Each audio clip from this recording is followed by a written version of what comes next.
అప్పుల బాధలు వెంటాడుతున్నాయా? అయితే 6 JVR వారి జాతిరత్నాలు ధరించండి.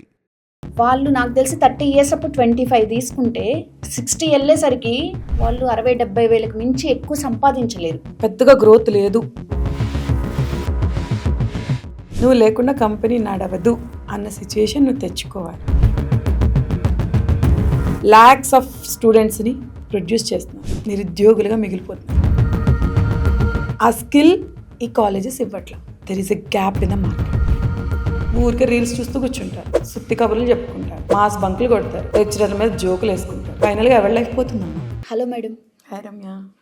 పీజీ వరకు చదువుకుంటారు, డిగ్రీతో కూడా కాదు, పీజీ వరకు కంప్లీట్ చేసుకొని బయట ప్రైవేట్ ఎంప్లాయీస్ గురించి మాట్లాడుకుందాం ఈరోజు. స్టార్టింగ్ బిగినింగ్ మహా అయితే 25,000 30,000 శాలరీతో వాళ్ళ జర్నీ, అంటే శాలరీ జర్నీ అనేది స్టార్ట్ అవుతుంది. వాళ్ళు నాకు తెలిసి 30 ఇయర్స్ అప్పుడు 25 తీసుకుంటే 60 వెళ్ళేసరికి, అంటే 60 ఇయర్స్ వచ్చేసరికి వాళ్ళు 60-70 వేలకు మించి ఎక్కువ సంపాదించలేరు. ఆ లెవెల్ ఆఫ్ ఇంక్రిమెంట్స్ ఉంటాయి ప్రైవేట్ కంపెనీస్లో. అంటే వాళ్ళ లైఫ్ మొత్తం చూసుకున్న 30,000 40,000 ఇంక్రిమెంట్ వస్తుంది అంతే. ఇక 30 ఇయర్స్లో అసలు ఎందుకని ఎంప్లాయీస్ ఇంకా అయినా కానీ అదే ఇంక్రిమెంట్స్ కోసం వెయిట్ చేసుకుంటూ జాబులు చేసుకుంటూ ఉంటారు? నువ్వు అడిగింది చాలా కరెక్ట్ క్వశ్చన్ అమ్మా. నువ్వు ఒక పాయింట్ ఆఫ్ వ్యూలో పెద్దగా గ్రోత్ లేదు శాలరీలో అంటున్నావు. అవును. సో గ్రోత్ అన్నది ఎలా ఉంటుంది? నీ మీద కంపెనీకి డిపెండెన్సీ ఉండాలి. నువ్వు లేకుండా కంపెనీ నడవదు అన్న సిచ్యుయేషన్ నువ్వు తెచ్చుకోవాలి. అంటే అంత రెస్పాన్సిబిలిటీ తీసుకోవాలి. తీసుకున్నప్పుడు ఆటోమేటిక్గా నువ్వు అడగక్కర్లా, నీ పర్ఫార్మెన్స్ చూసి వాళ్ళే ఇంక్రీజ్ చేస్తారు.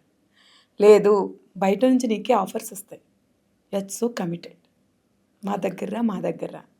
సో తప్పెవరిది? ఓకే, ఎంప్లాయర్దా ఎంప్లాయీదా? ఎంప్లాయీదే అంటున్నారు.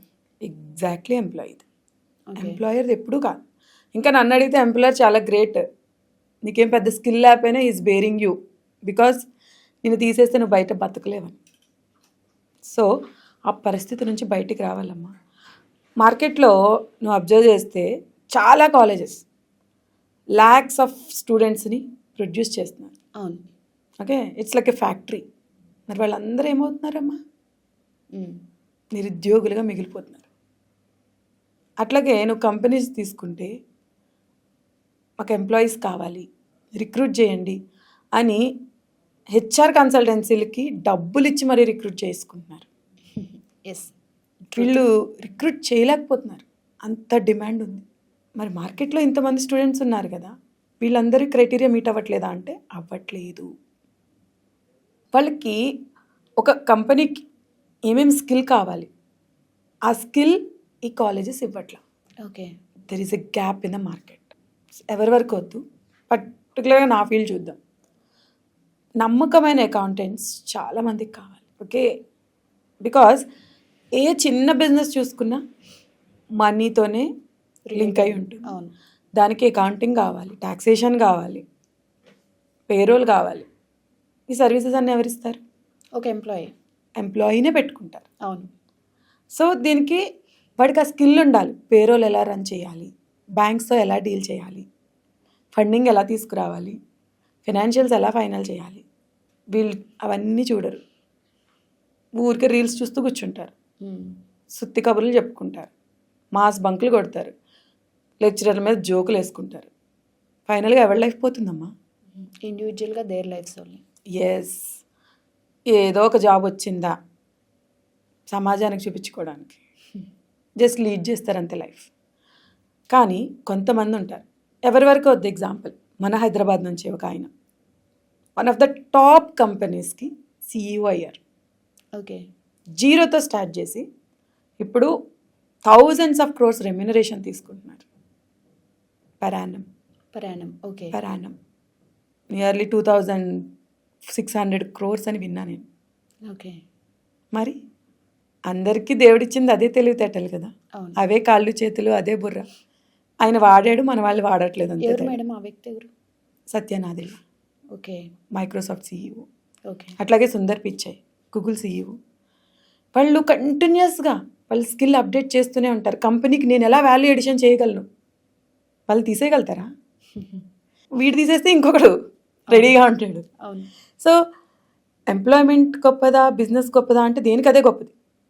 దేంట్లో ఉండే రిస్క్, దేంట్లో ఉండే రివార్డ్ దానికి ఉంది. కానీ నువ్వు దేంట్లో అయినా నెంబర్ 1 అవ్వగలవు. ఎస్. అది అవ్వడానికి ట్రై చేయాలి. So you will be the role model, right? అందరూ ఎంప్లాయర్స్ అయిపోయినా ఎంప్లాయీస్ ఎక్కడి నుంచి వస్తారు? అదే కాంపిటీషన్ కూడా బాగా హెవీగా ఉంది మేడం. ఉంటుందమ్మా. మ్మ్.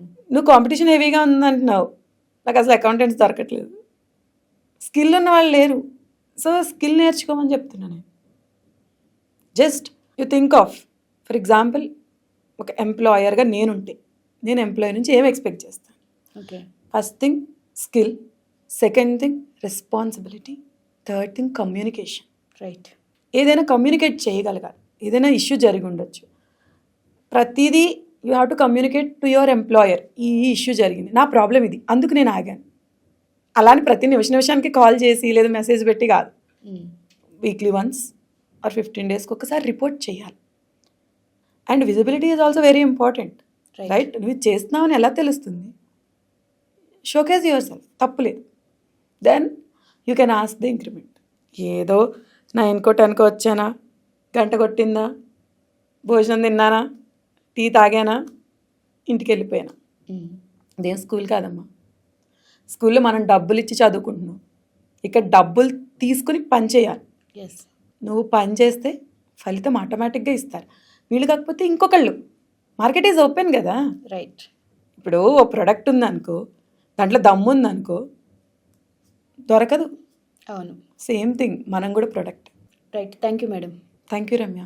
సో చూసారు కదా, ఎంప్లాయీస్ కూడా మంచి ఇన్కమ్ జనరేట్ చేసుకునే ఆప్షన్ ఉంటుంది. అది డిపెండ్స్ ఆన్ అవర్ స్కిల్ అని చెప్తున్నారు. బై ద వే, అకౌంటెంట్స్ అయితే మేడంకి రిక్వైర్మెంట్ ఉన్నారంట. మీలో ఎవరైనా అకౌంటెంట్ బెస్ట్ స్కిల్స్ ఉన్న వాళ్ళు ఉంటే కింద కామెంట్ చేయండి. ఈ ఛానల్ని లైక్ చేసి, షేర్ చేసి, సబ్స్క్రైబ్ చేయండి.